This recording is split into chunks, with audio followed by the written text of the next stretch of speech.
Jamani, hii ni ya moto, ni ya moto, na waambieni. Msichukie kabisa jamani, kwa sababu mazingira tuliopo mtandao ni hafifu sana. Ndo maana episodi zinachelewa kupanda, ila hapo mbeleni mambo yatakaa vizuri tu, yatakaa vizuri sana. Kwa hiyo msiache kutufuatilia na wala msituchoke. Haya, na imani mmenielewa jamani. Sasa karibuni kutazama episodi hii, nisiwanyime uhondo.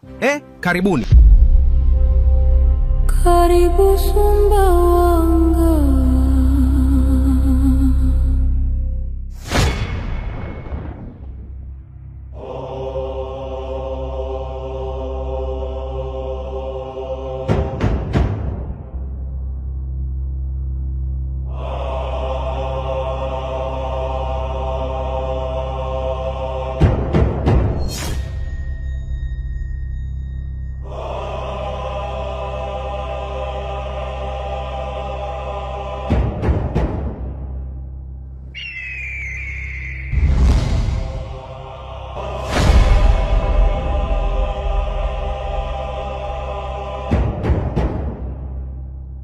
Bibi, mbona sielewi kuna nini hapa?